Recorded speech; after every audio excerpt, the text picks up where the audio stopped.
So guys, you have seen that there are still a lot to uncover when it comes to what is happening in Nigeria, thanks to the Trump's government, and also thanks to David Hunde, who wrote Elon Musk, and Elon Musk notified Trump on what is happening.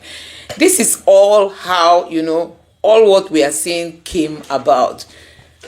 David Hunde decided to write, calling the attention of Donald Trump on how much has come into Nigeria from the USA even since after Trump became the president. I mean, these things happened even while Trump was yet to be inaugurated. Then after his inauguration, they were still sending money. And guess what? David Hunde is an investigative journalist. He understands what is going on in this country. So he called on the attention of Elon Musk. And that was how they actually went ahead to dig deep to discover all what has been happening in Nigeria. The sad part of all this story is that this money is said to have ended up in the hands of enemies of Nigeria. That is even the worrisome part. If that this aid came in and then people used it to better the lives of Nigerians, I don't think people will be talking about it. But because it ended up in the hands of those who are out to destroy Nigeria. So guys, the ex-naval officer who one time told us that the federal government knows those sponsoring Boko Haram, recently he equally granted another fresh interview to Channels Television, telling us that there are real plots on ground to Islamize Nigeria, that the only solution is for this country to be divided.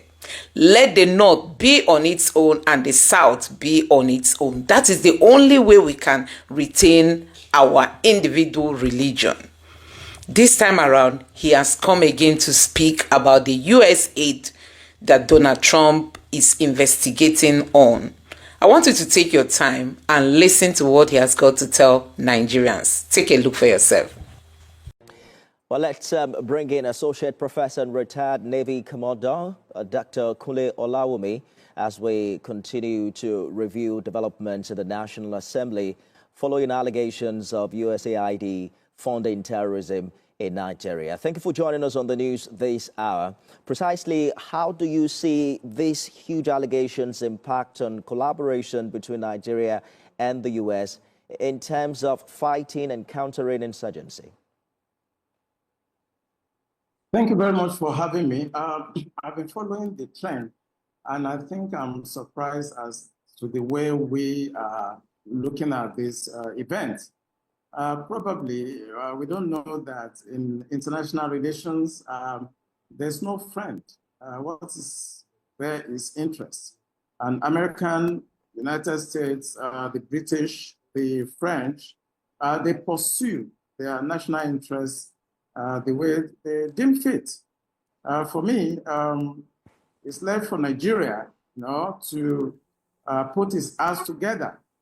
I've always maintained that to be in the government in Africa, you require three things: intellect, character, and courage. Whatever we say the USID is doing is in their own interest. We should put our ass together in Nigeria and ensure that we avoid three very fearful things. One of them is espionage. The second one is subversion. And the other one is sabotage. It's not only the US that is doing this. The only thing that you see difference here is that the United States of America is about the best democracy in the world. That's why you can hear this. The British are doing worse. The French are doing worse. So are the Germans. But you will not hear it. The news scramble now. We are having the Chinese. We are having the Russians. They are doing the same thing. I think this just, for me, is a wake-up call for Nigeria to understand that our national interests should be paramount. And whatever the other countries are doing, we should actually try to counter them by expressing courage in dealing with the United States, the British, the French, the Russians, and the Chinese. They will always follow their national interests. And what is it? Nigeria has huge resources, and they're going to do anything to have a go at it. So I think I will not blame the United States, French, or the British as to what they do. I will blame us. How do you see I us will now? want to say something quick. Yes, I'm wondering how you see us in that context. For instance, the lawmakers and intelligence units work together to get to the bottom of this and ensuring it doesn't happen again in the future if it is true. It will always happen because when you look at the history, look at in the 70s, in the 80s, look at what happened in Afghanistan, what happened in Iran, Saddam Hussein, Libya, even Syria. This will always happen. And I want to tell our audience that there are two elements to this. The first element is the hostile intelligence service that try to ride us so that they can take our resources, including all the money stolen from Nigeria, including our brains, and whatever solid minerals we have. It is their prerogative to do that. But the other aspect that all the pundits have listened to have not addressed is the domestic subversive organization. CIA, MI5, Mossad, they cannot do anything except there are some Nigerians that are ready to cooperate with them. When you talk about terrorism funding, there are the Nigerian counterparts that we have neglected over the past 10 years. I said that the people you are supposed to go after are the sponsors. Now we are talking about the foreign sponsors. Nobody's talking about the 400 people that were arrested, mentioned by Malami, 400 below the chain related sponsors. The other one that was sent to us also by Dubai, nothing happened to them. And every pundit I've listened to, I have been talking about USID. What about the Nigerian ID? I think we should actually try to look at the issue of terrorism in Nigeria holistically and leave the Americans alone. They will always do this. The British are doing the same as we speak. The French are doing the same as we speak. The Russians, the Chinese are doing the same thing as we speak. Let us look inwards, because without the insider in Nigeria, the USID they are nothing. I train with them. I train with the Mossad, train with the Americans. They cannot do anything to you except you have those Nigerians here that are collaborating with them. Let me give you a figure. If you work with USID in Nigeria, the minimum salary you are going to get in a year is $13,000. $13,000 is the minimum wage. If you are higher up, you get as much as $80,000. I have people say, oh, they're going to absorb them into Nigerian space. Can you pay them $80,000? And if people are paid $80,000, $50,000 to work for USID in Nigeria, they are going to sell out. I think we should stop all these aids in Nigeria so that we can actually regain our sovereignty indeed. We don't have sovereignty as it is now. Good way to put it, and a very unique point that you have made. There were conversations as to, the role that such agencies play in Nigeria and whether or not we have really, gained that level of economic independence, especially with the body language we're seeing from the U.S. president. Would you say that economically we're prepared to take those tough decisions you're talking about? Oh, absolutely. Nigeria is one of the richest countries in the world. We have the money, we have the resources, both human resources and material resources. I think what we need to do is to have the courage, I mentioned it earlier, to govern this country at any level. You need intellect, you need character, and you need courage. The most important is courage. To relate with the United States or some of these people that we go to Chatham House and so on, we need courage to tell them to go to hell. We don't need them. They need us. We are the giant of Africa. Since we went to ECOMOG, they've been after Nigeria. And this thing I'm saying now is not new. It's been on forever. I was in the system and I know this has always been happening. But why they get away with this is because we have Nigerians in the military, in the political space, that are working with them. And that is why they are getting away with it. But we need to send a note of warning to those Nigerians that are ready to collaborate with the foreign partners, the hostile intelligence service, to undo our sovereignty. I think we need to set an example, get those people that were mentioned in the past, arraign them, and try them in a court of law so that others will stop collaborating with them. I don't blame Americans. So that others will stop collaborating with them. I don't blame Americans. I don't blame the British. If I were them, I would do the same. If you are stupid, I would try to help you with your resources. I will take them away. So I think we should try to look inwards and forget about the US idea. I think we should look inwards. We have our internal problem. And I think that's what we should focus on. They will always do what they do. Indeed. Fish out the moles and someone encouraged to sever relations with these agencies. Retired Navy Commander, Associate Professor Kunle Olawumi. Thank you. So guys, you have seen that there are still a lot to uncover when it comes to what is happening in Nigeria. Thanks to the Trump's government. And also thanks to David Hunde, who wrote Elon Musk. And Elon Musk notified Trump on what is happening. This is all how, all what we are seeing came about. David Hunde decided to write, calling the attention of Donald Trump on how much has come into Nigeria from the US aid, even since after Trump became the president. I mean, these things happened even while Trump was yet to be inaugurated. Then after his inauguration, they were still sending money. And guess what? David Hunde is an investigative journalist. He understands what is going on in this country. So he called on the attention of Elon Musk. And that was how they actually went ahead to dig deep to discover all what has been happening in Nigeria. The sad part of all this story is that this money is said to have ended up in the hands of enemies of Nigeria. That is even the worrisome part.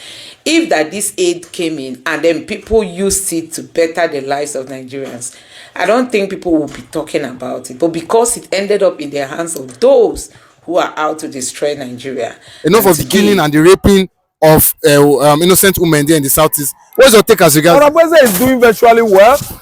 I'm commending her because she is actually, speaking our mind. You see, he's not only speaking. Writing to Bola Tinubu is a very good, welcome development. Why? We don't want what happened in 1960, 67, and so on to 1970 to repeat itself. Tinubu should peacefully now, endorse independence of Biafra, so that everybody should go in peace. No facility should be destroyed in the southwest. No facility should be destroyed in the southeast. No facility in the mid-belt, core north. Everybody should go peacefully. Do you know that Arabese is making a good move? As I'm talking to you now, the Hausas have actually agreed that Biafra should be ceded away from Nigeria. I mean the Hausas who are speaking Hausas, whose ancestors are Hausas. I don't mean the Hausas that were visitors, the Fulanis, that we are given the chance, that we are allowed, and they are now seeking for allowance. The Fulani themselves are the ones that are bent on canvassing for one Nigeria because they are visitors. They are not Nigeria. They are not Nigerians. If we actually divide Nigeria, the Fulanis are going home empty-handed because they don't have land in Nigeria. They will just be floating because Hausa locals, the Hausa origins, they will actually expel the Fulanis out of North. That's why the Fulanis are bent on fighting for one Nigeria that is not working. You see Ngozi Arabese advising Colonel Christopher Musa to actually remove all his stinking dirty boys from southeastern Nigeria is a good advice. That lady is doing marvelously well. Time shall come when they decided, the veterans that fought Biafran war, decided to come home. The main BLA, the main Biafran army will come back home. I think Nigerian military forces will actually vacate Igbo land by force. Because failure to do so, they will start spying them one by one in Igbo land. Right now, Igbo land is quiet and silent because Samuel Eba is no longer commenting on social media. The right thing to do now is to believe in Biafra, allow Biafran nation to go. Tinubu is dictating for one Nigeria. Why is it that he has budgeted for annual expenditure for this country? He has not included southeastern Nigeria. There's no present of federal project currently in this annual expenditure of 2025 and see Tinubu is there as president. That senator, that lawmaker that is advocating for Igbo, having a project to execute, having a chunk of the current annual budget, he is trying, he start to shout, because that is what Nnamdi Kanu was agitating for. Nigerians are not ready. Nigerian government leadership, Nigerian political leaders are not ready to listen to what Igbo man is asking for. That's why they excluded southeastern Nigeria from this year's budget. See, the more they hold Nnamdi Kanu, the more Nigerian nation has problem.